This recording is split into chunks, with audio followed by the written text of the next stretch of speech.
주님께서 여러분과 함께 완사지와 함께 하소서. 성령 요한이 전한 거룩한 복음입니다. 주님께 영광을 돌립니다. 얼마 뒤에 유다인의 명절이 되어 예수께서 예루살렘에 올라가셨다. 예루살렘 양의 문 곁에는 히브리 말로 베차타라는 못이 있었고 그 둘레에는 행각 5이 서 있었다. 이 행각에는 소경과 작은 바리와 중풍병자 등 수많은 병자들이 누워 있었는데 그들은 물이 움직이기를 기다리고 있었다. 이따금 주님의 천사가 그 못에 내려와 물을 휘젓곤 하였는데 물이 움직일 때에 맨 먼저 못에 들어가는 사람은 무슨 병이라도 다 나았던 것이다. 그들 중에는 38년이나 앓고 있는 병자도 있었다. 예수께서 그 사람이 거기 누워있는 것을 보시고 또 아주 오래된 병자라는 것을 아시고는 그에게 낫기를 원하느냐 하고 물으셨다. 병자는 선생님, 그렇지만 저에겐 물이 움직여도 물에 넣어줄 사람이 없습니다. 그래서 저 혼자 가는 동안에 딴 사람이 먼저 못에 들어갑니다 하고 대답하였다. 예수께서 일어나 요를 걷어들고 걸어가거라 하시자 그 사람은 어느새 병이 나와서 요를 걷어들고 걸어갔다. 그날은 마침 안식일이었다. 그래서 유다인들은 병이 나은 그 사람에게 오늘은 안식일이니까 요를 들고 가서는 안 된다 하고 나무랐다. 나를 고쳐주신 분이 나더러 요를 걷어들고 걸어가라고 하셨습니다. 그가 이렇게 대꾸하자 그들은 너더러 요를 걷어들고 걸어가라고 한 사람이 도대체 누구냐 하고 물었다. 그러나 병이 나은 그 사람은 자기를 고쳐준 사람이 누군지 알 수 없었다. 예수께서는 이미 자리를 뜨셨고 그곳에는 많은 사람이 붐볐기 때문이다. 얼마 뒤에 예수께서 성전에서 그 사람을 만나 자, 지금은 네 병이 말끔히 나았다. 다시는 죄를 짓지 마라. 그렇지 않으면 더욱 흉한 일이 너에게 생길지도 모른다 하고 일러주셨다. 그 사람은 유다인들에게 가서 자기 병을 고쳐주신 분이 예수라고 말하였다. 이때부터 유다인들은 예수께서 안식일에 이런 일을 하신다 하여 예수를 박해하기 시작하였다. 주님의 복음입니다. 주를 찬미합니다. 성부와 성자와 성령의 이름으로 아멘.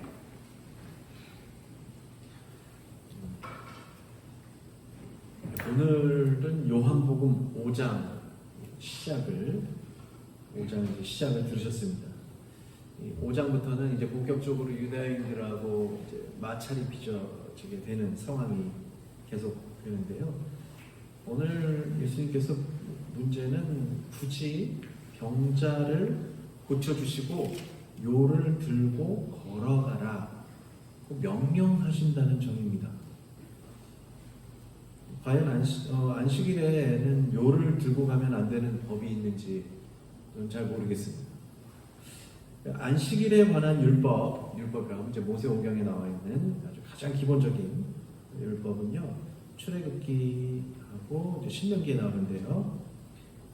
주로 이제 출애굽기 31장 13절에서 17절의 말씀에서 나오는데 생업을 하지 말고 철저히 쉬라라는 말이 이제 공통으로 들어가면서 출애굽기 31장 13절 17절은 안식일에 일을 하는 자를 사형에 처하라고 할 정도로 좀 강력한 법이었어요.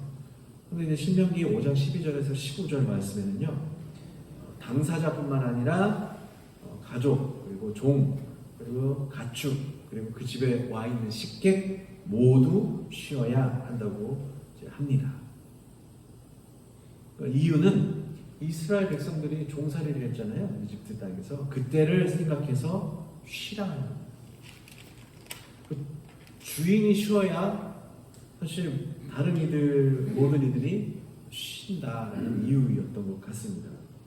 그러니까 그것이 안식일법의 올바른 정신으로 보입니다.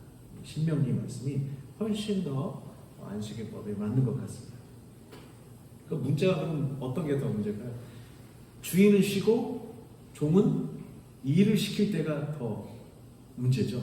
그러니까 이스라엘 백성들이 이집트에 있을 때 그 당시에 그 이집트 지배했던 사람들을 쉬고 이스라엘 사람들은 그냥 주관하고 일을 시켰다는 거예요.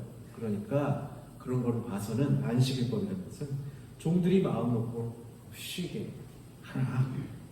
주인도 쉬고 그래야 종들도 쉰다. 이런 겁니다. 오늘 복음에서 나오는 오늘 몇 년을 알았냐면 38년간을 앓았다. 38년 동안을 병들어 있었어요. 2년만 있었으면 40년 채우는 건데 어쨌든 38년 동안을 38년이나 40년이나 큰 차이는 없죠.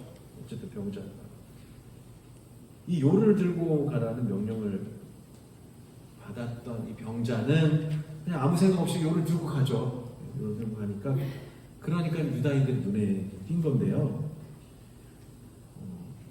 그 출애굽기나 신명기에 모세 오경에 나와 있는 그 규정에는 사실 뭐 요를 들고 가면 안 된다 뭐 이런 얘기는 없어요. 근데 아마도 무엇이든 안식일에는 물건을 들고 가면 안 된다는 규정이 있나 봅니다. 그래서 지금도 안식일에는 엘리베이터를 타면은 엘리베이터를 탈 때는 이게 누르는 것도 일이어서 가면은 진짜 문이 자동으로 열리면 타면 그냥 멈추게끔 되어 있어요. 그러니까 손을 이렇게 누를 필요 없이 그러니까 그 정도로 지금도 그러고 있습니다. 좀 이거 뭐 사실이고요. 그러니 이게 모세오경에는 안식일법이 그렇게 자세히 나오지는 않는 걸 보면 뭐 요를 들고 가면 안 된다 뭐 이런 거 법이 있다면 그 법은 사람들이 만든 법이지 하느님의 법은 아닌 뜻이고 하느님의 법의 정신은 너가 종살이를 할 때처럼 그때를 생각해봐. 쉬어야 된다. 이런 것이 그 약자를 보호하고 쉬게끔 해주는 것이 그게 법의 정신이었는데 이건 뭐 뭐든지 다 무조건 일을 안 해야 된다. 뭐 이런 것에 대해서는 뭐 조금 인간들이 만들어낸 것 같다라는 생각이 듭니다. 근데 다만 예수님께서 의사처럼 사람들의 병을 고치신다면 예수님이 그럼 그게 생업이었을까요? 잘 모르겠어요. 예수님이 의사와 같은 일을 하셨기 때문에 사람들이 보기에는 안식일에 의사의 일을 하면 안 된다고 생각을 했겠죠. 그러니까는 다른 복음에서는 유다인들이 예수님에게 뭐라고 하냐면 아니 일할 시간이 안식일 빼고 엿새나 있는데 그때 사람들을 고쳐주시면 되지 왜 굳이 안식일에 일을 하셔서 그러냐라는 비난은 따지고 보면 뭐 정당한 거죠. 예수님이 의사로 생각해서 생업이다 뭐 이렇게 생각한다면 그렇다는 것인데요. 내 인간의 법보다는 하느님의 법이 더 중요하고 시급한 일이죠. 예수님은 그 요를 들고 가서 그리고 그 사람에게 38년 동안 안 살아요. 그 요 들고 가라 해서 그 요를 갑오로 삼아라 라고 하신 건 아닌 것 같아요. 들고 가서 이제 너가 누워있던 그 요를 치워라. 들고 가서 버려라 라는 의미일 수도 있고요. 아니면 지난 38년 동안 이 사람이 요를 그러면 제대로 갈기나 했을까요? 그냥 그거 그대로 있지 않았을까요? 그러면 그걸 갖고 간다면 그 요를 보고 너 자기 자신을 되돌아봐라 라는 의미일 수도 있습니다. 그 다음에 오늘 병자의 병이 정확히 무슨 병인지 나오지도 않습니다. 보면 이 베차타 근처에는 뭐 소경이 있었고 중풍병자 있었고 다 그렇습니다. 이 소경하고 중풍병자 같은 경우는 자기가 스스로 그 못에 들어갈 수 없는 사람들이죠. 그러니까 누가 도와주는 사람이 있었으니까 치유가 됐는데 오늘의 병자는 그럼 38년 동안 아무도 도와주지 않았다는 건지 아니면 그냥 이래도 좋고 저래도 좋고 그런 상황에 놓여 있는지 좀 납득하기가 어려운 상황이긴 합니다. 그래서 예수께서 낫기를 원하느냐라고 물으면 보통은 낫게 해주시오 라고 하는데 이 사람은 그냥 변명을 합니다. 그렇긴 합니다만은 자기를 옷에 들여주는 사람이 한 명도 없었다 이런 얘기를 약간 변명 같은 걸 하죠. 그러면은 다른 데서는 예수님이 낫기를 원하느냐 아니냐 다그치기도 한데 그냥 오늘 만난 사람에게 그냥 병을 고쳐주시고 요를 좀 가라 라고 하십니다. 나중에 다시 만나서는 뭐라 하시냐면 다시 죄 짓지 마라. 안 그러면 더 흉한 일을 당할 거다라고 하시죠. 그럼 그 흉한 일이란 무엇일까요? 예수님을 고발하는 일이 되겠죠. 그래서 복음에서 보면 바로 유다인들에게 그 사람이 예수예요 라고 알리잖아요. 그렇습니다. 흉한 일을 이 사람도 겪게 됩니다. 과연 이 사람은 근데 무슨 병에 걸렸을까요? 암만 생각해도 무슨 병에 걸렸을지 한번 생각해 보면 아무도 자기를 이 베차다 못에 넣어주지 않는다고 하면서 어쩌면은 아무런 삶에 대한 감흥도 없고 어떤 열정도 없고 희망도 없이 그냥 하루하루 그냥 누가 밥은 줬나 봐요. 그러니까 거기서 그냥 있으면서 먹은 거잖아요. 그러니까 빌어먹는 종 상태로 살아가는 거죠. 거지와 같은 상태로. 예수님은 어떤 분일까? 예수님은 병의 주인이신 것 같아요. 그러니까 병을 다스리실 수 있잖아요. 그러니 이 예수님의 마음은 자녀들이 진정으로 쉬어야 당신도 쉴 수 있다라는 생각을 하셨나 봅니다.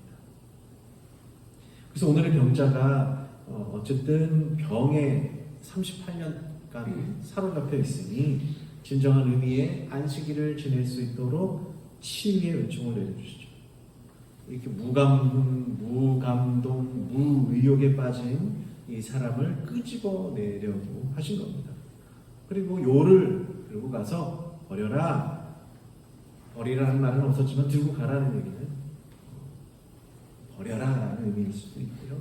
그래서 요를 보고 왜 그 긴 시간을 허송세월로 보내며 살아갔는가를 반성하라는 뜻이기도 하죠. 그럼에도 이 사람은 병이 나았지만 자기가 무슨 죄를 짓고 있는지도 모르는 소위 말하는 무지의 죄를 짓고 있는 것입니다. 지금 보면 치유되고 싶다는 절실한 신앙심도 없었던 것 같이 보여요.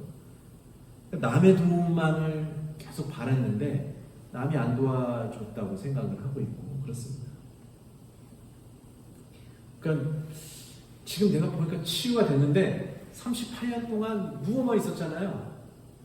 그러니까 앞으로 나 그럼 뭘 먹고 살아야 되지? 그러니까 오히려 치유됐으니까 일을 더 해야 돼요. 그러니까 더욱 귀찮아지는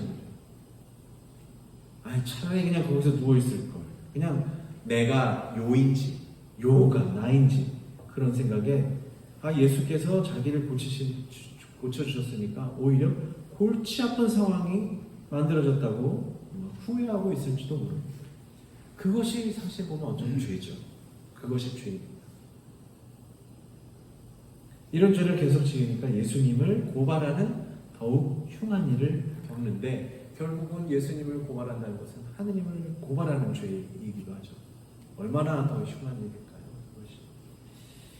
그래서 우리들은 모두 죄와 병든 상태에서 예수님의 은총으로 죄를 용서받고 한 푼도 들지 않고서 하느님과 화해하게 된 은총을 누리게 되었습니다.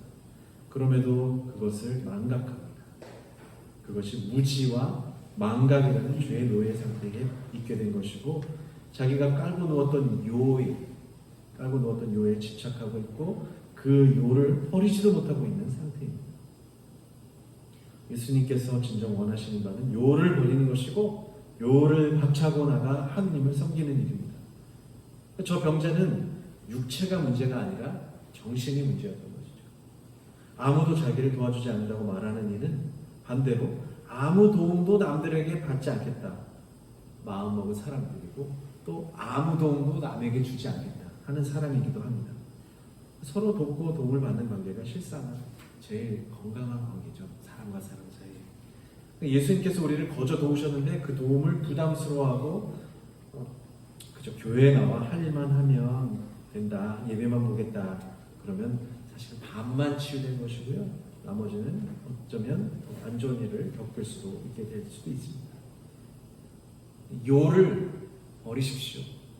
요가 무엇인가는 사실 제가 개인적으로는 잘 모르지만 각자의 요가 있어요. 그 요가 무엇인지를 알아차리고 요를 버리십시오. 또 그 요를 보고서 자신을 되돌아보십시오. 요를 버리라는 예수 그리스도를 바라보십시오. 자신이 무슨 죄를 짓고 있는지 알아차리십시오.